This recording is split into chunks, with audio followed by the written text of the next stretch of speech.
Racikan Berita 1. Assalamualaikum warahmatullahi wabarakatuh. Waalaikumsalam, Pak. Saya Vicky Balfas. Kita ketemu lagi pada sore ini. Kita kedatangan tamu nih. Hari ini pembinanya Dewan Pembina dari Bintang Mersi Indonesia dan salah satu presidium dari Bintang Mersi Indonesia atau yang kita kenal dengan BMI. Selamat sore, Bang Hengki. Apa kabar? Kita ketemu lagi nih, Pak Profesor nih. Sehat. Dan Bang Juju Purwantoro. Selamat sore. Selamat sore.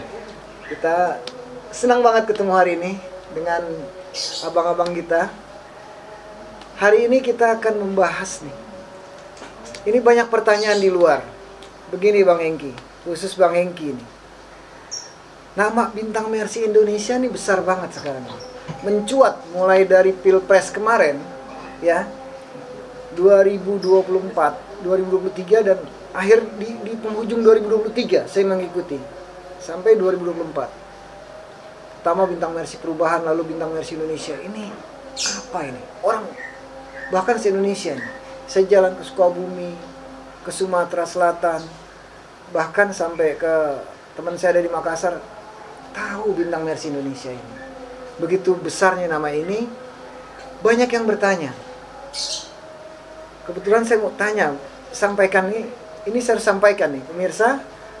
Saya harus sampaikan, kebetulan nih ada beliau ini salah satu pendiri partai yang kita kenal, ya kan? Bang ini dari Formatur Tunggal, dulu kalau nggak salah abang pendiri Partai Demokrat ya Bang ya? Iya. Formatur Tunggal. Lalu kok ada persamaan nih Bang? Sama, saya melihat lambang Bintang Mersi Indonesia ini lambangnya nih persis banget dengan lambang partai, satu partai khusus kita sebut aja ya. Ini di Partai Demokrat nih sama lambang. Ini gimana Bang? Abang, karena apakah abang memang karena pendiri gitu loh? Tolong dijelasin biar masyarakat di luar, pemirsa semua yang melihat tayangan kami ini bisa jelas gitu. Silakan Bang. Oke. Terima kasih. Memang di saat-saat Pilpres, sebelum Pilpres dan setelah Pilpres sampai dengan saat ini,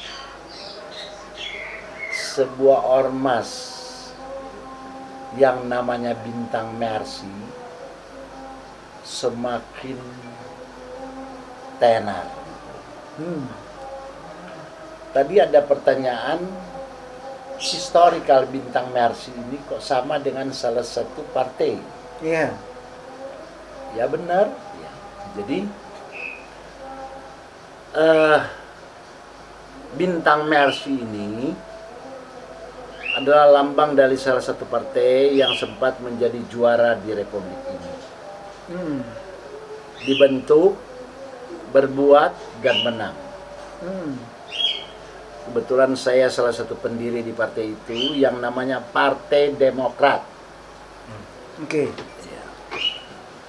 Lalu, kenapa pakai Bintang Mersi? Mungkin akan ada orang yang akan mengklaim lambangnya. Oh no. Saya sebagai pemilik legal standing yang mendirikan partai itu, lambang itu saya yang buat. Oke. Ya. Bersama dengan teman-teman, ada 1-2 orang teman. Lalu pada saat mendirikan partai itu hanya berlima. Oke. Lalu berkembang menjadi 99.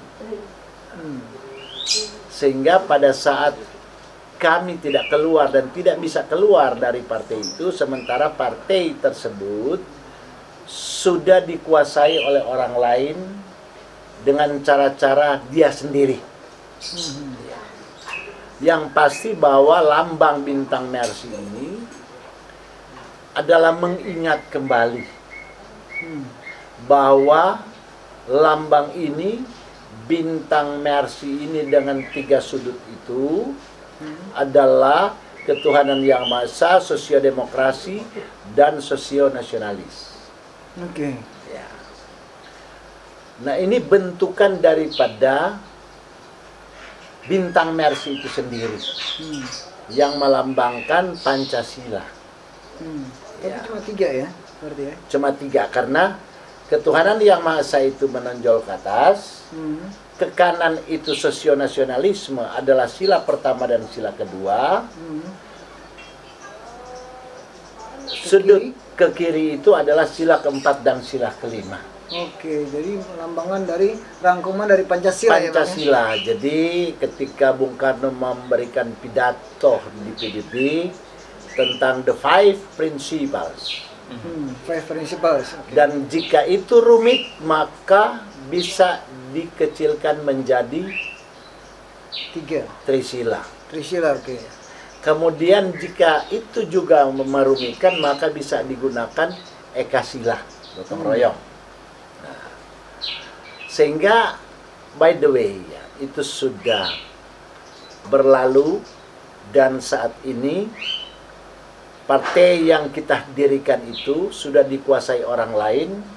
Mudah-mudahan kami sebagai pendiri itu tidak dilupakan dan tidak dimanipulir.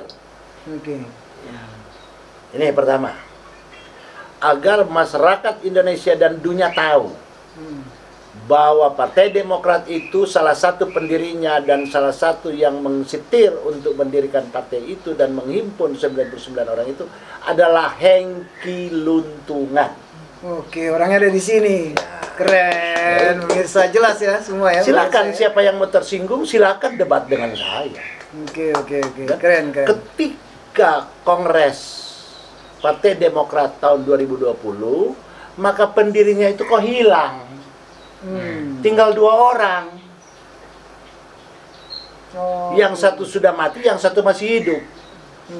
Yang sudah mati itu Pak Vencer Mangka, yang masih hidup Pak SBY. Nah, ini super keliru. Dan yang tercatat dalam lembaran negara Republik Indonesia adalah 99 orang. Di antaranya nomor 45, Hengki Luntungan. Kenapa bisa abang yang mendirikan, apa bisa nomor 45 bang? Ini pertanyaan satu hal bang, buat saya nih bang. Karena begini bang, kan abang formatur tunggal. Iya. Yang saya dengar ya, Ya. dari teman-teman di luar, abang formatur tunggal mendirikan partai itu, partai tersebut. Lalu kenapa abang tidak nomor 1? Kenapa harus jadi nomor 45? Tolong dijelaskan biar masyarakat di luar tahu nih bang. Pemirsa semua 45 itu angka keramat. Oke. Bahwa tahun 1945 Indonesia merdeka. Oke. Sehingga saya memilih nomor 45. Gitu. Jadi, kalaupun ada Berarti yang atas pilihan abang sendiri nomor 45, 45 ya. iya Angka dong. keramat loh pemirsa. Jadi, Oke. jadi itu maksud saya agar tidak boleh dilupakan. Jadi kalau ada orang mau mengaku ini dan itu mau ya itu bullshit lah. Saya masih hidup loh. Iya. Meskipun sudah banyak yang meninggal, tetapi masih tertinggal saya, Profesor Subur Budi Santoso, Profesor RM Rompas, dan Profesor Sigfrid Barhimpun, ada Ahmad Thorik. Ya, yang saya tahu itu yang masih ada Stefan Rumangkang, ada Ivan Pio, Oke. ada Feby Rumangkang. Oh, iya. Mungkin tinggal 8 orang. Tinggal 89 orang lah yang masih tersisa dari 99 orang. Oke, by the way, kenapa kita menggunakan sebuah organisasi Bintang Mercy? Karena seiring dengan perjalanan waktu, ternyata ketika selesai Pak SBY menjadi presiden, dia mengambil alih posisi, menggeser Anas. Maka partai ini mulai nyusut. Anas Urbaningrum ya? Ya. Oke, Anas Urbaningrum. Akibatnya banyak yang diberhentikan, dipecat, kemudian banyak juga yang terlibat korupsi, kemudian banyak yang keluar dengan sendirinya karena tidak setuju dengan pola-pola kepemimpinan yang dilakukan secara dinasti. Ini persoalan dinasti ini yang bahaya.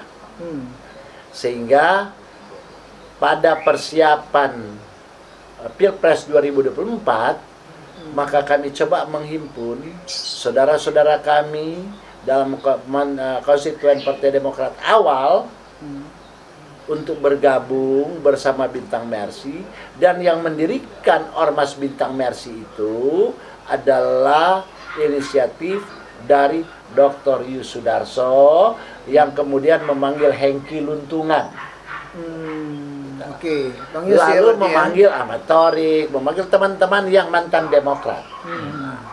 Sehingga sampai detik ini saya melihat bahwa ngetrennya itu Bintang Mercy di seluruh Indonesia, tapi kok nggak ada yang berani menggugat.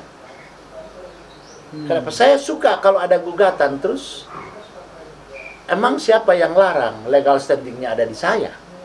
Iya, karena banyak yang nanya, ini jiplakan dari Demokrat kok dijiplak sih? Kalau bikin ormas, ormas aja yang lain gambarnya. Kenapa harus pakai lambang Bintang Mercy ini? Bintang Mercy nggak pakai lambang Demokrat. Wah, makanya saya bertanya, mengundang Abang untuk podcast hari ini. Begitu. Ketika ceritanya. barang ini menjadi besar, ormas ini, maka tidak boleh dipimpin oleh salah satu orang, agar tidak menjadi satu-satunya pemimpin dan pengambil putusan satu-satunya. Itu tidak boleh, tapi membentuk namanya presidium. Jadi dari 7 sampai 9 orang presidium, di antaranya ada bidang hukumnya yang namanya Pak Juju Purwanto, yang namanya Pak Vicky, yang namanya Pak Yusudarso, yang namanya Pak Soni Tuaidan, yang namanya banyak, ada 9 ya. Presidium. Jadi presidium itu dia tidak boleh mengambil keputusan dalam kesendirian, walaupun ada koordinator ketua presidium. Iya. Tapi dalam organisasi presidium itu adalah hak dan kewajiban serta jabatan posisi adalah sama. Sehingga perlu adanya koordinasi pada pembidangan-pembidangan terkait. Sehingga kami setelah pasca Pilpres, kami berupaya untuk tetap mendorong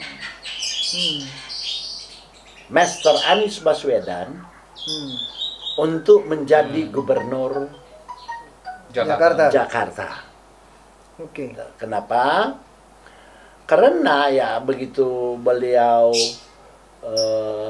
mau dihambat lagi ya, dengan cara-cara yang konon ya, cara-cara yang mainan kegelapan di keterangan. Dalam terang dan main gelap gimana tuh? Ya. Ada istilahnya. Jadi mainan politik ini kan mainan politik yang aneh bin ajaib. Jadi di samping saya pernah menyampaikan bahwa itu adalah sebuah form politik yang disebut menggunting dalam lipatan, ada teori politik domino. Ya. Kita berteman, tapi saya menutup jalan kau. Nah, ini kejahatan-kejahatan politik yang oleh Machiavelli disebut homo homini lupus. Manusia serigala terhadap manusia. Padahal bagus sekali dipandang mata kita. Nah, saya melihat pada operasi senyap yang tidak senyap. Ya. Seperti saya pernah sampaikan ya, ada beberapa partai yang mencoba untuk memasuki dalam ruang-ruang yang sudah tertata. Nah, ini bahaya. Siapa pemainnya? Gitu. Nah, ini setidaknya pemainnya ini, maaf aja ya, antara perpaduan antara civilization dan militarisme. Didukung oleh kekuatan pendanaan yang maha hebat. Jadi apa yang disebut demokratisasi dengan kekuatan rakyat dan massa aksi, ini pada akhirnya nol. Bisa bayangin kalau dengan operasi senyap, orang tidak memberikan tiket melalui partai politik kepada seseorang yang dipilih oleh banyak rakyat.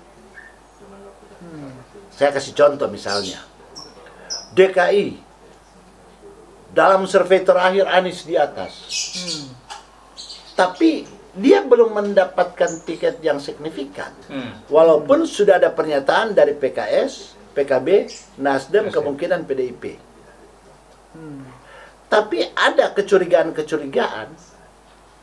Ya PKS bisa bergeser. Iya betul. Contohnya sekarang PKS mendukung Bobi Nasution. PKB bisa bergeser di Sumatera Utara kan, Bang ya? Ini kan politik dagang sapi.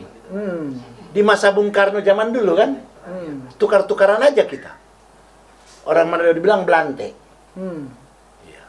Jadi gue dukung lu di sana, tapi lu dukung di sini. Sementara lu sendiri yang minta bahwa Anies menjadi kandidat. Nah, Tapi akhirnya mohon maaf, itu jangan sampai terjadi. Jadikan politik itu sebagai seni, agar kita bisa menjadikan diri sebagai seniman politik. Jadi abang sudah mencium gejala-gejala seperti itu, Bang ya? Untuk Sudah saya mencium itu dengan bahwa akan dijegal. Konon katanya, insya Allah kalau dia mampu menjegal, kalau memang Allah berkehendak, tidak ada tangan kuat yang mampu mengganjal itu. Amin. Jadi, kenapa saya memilih dan kekuatan nasionalis lain memilih Anies?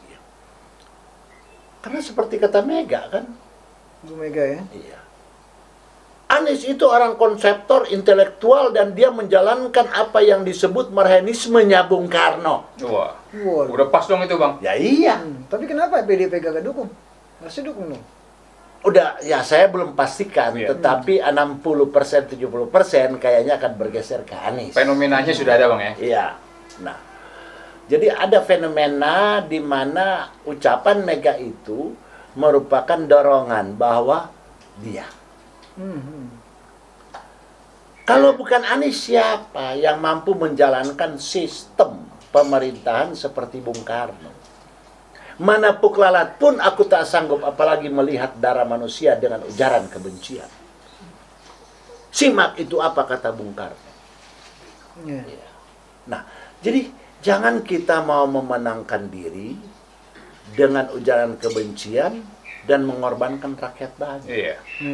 Aspirasi rakyat ya. Bung Karno kalau mau bertahan jadi presiden seumur hidup, bertahan kok. Tetapi akan terjadi banjir darah. Sehingga dia menyampaikan, lebih baik aku mundur ketimbang rakyatku yang menderita. Korban. Menjadi korban. Nah, Anies berupaya dengan konsepsi itu. Saya akan tetap maju untuk menciptakan welfare society, masyarakat sejahtera untuk DKI. Jadi siapa yang mampu lakukan itu? Seperti yang viral kemana-mana, kekuatan non-jilbab atau Kristen. Selama 40 tahun tidak ada yang mampu mengeluarkan IMB kepada gereja-gereja. Fakta itu, fakta. Tapi ini fakta. Anies mampu melakukan itu sama dengan Bung Karno. Tidak ada ujaran kebencian, tapi ada nilai toleransi. Satu dalam kebinekaan. Nah, ayo kita raut di bingkai NKRI, apa yang disebut Bhinneka Tunggal Ika. Dengan satu konsepsi, Pancasila sebagai filosofis Groundslah. Groundslah. Sebagai dasar. Kira-kira demikian. Terima kasih penjelasannya begitu luar biasa. Semua pemirsa, baik dari Sabang sampai Merauke yang melihat tayangan ini, saya rasa bukan cukup puas, harus puas. Karena dari Sulawesi Selatan banyak bertanya, WA ke saya tentang bintang Mercy Indonesia. Begitu gamblangnya Bang Hengki Luntungan ini menjelaskan dari A sampai Z. Ya, kebetulan juga didampingi ada presidiumnya juga, Bang Juju Purwantoro, presidium, salah satu presidium dari Bintang Mercy Indonesia. Kita ketemu lagi.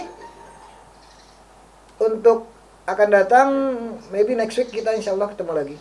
Dari saya, Vicky Balfas, dari Bintang Mercy Indonesia. Selamat sore, wassalamualaikum warahmatullahi wabarakatuh. Waalaikumsalam. Terima kasih Bang Hengki. Terima kasih Bang Juju. Terima kasih, sama-sama.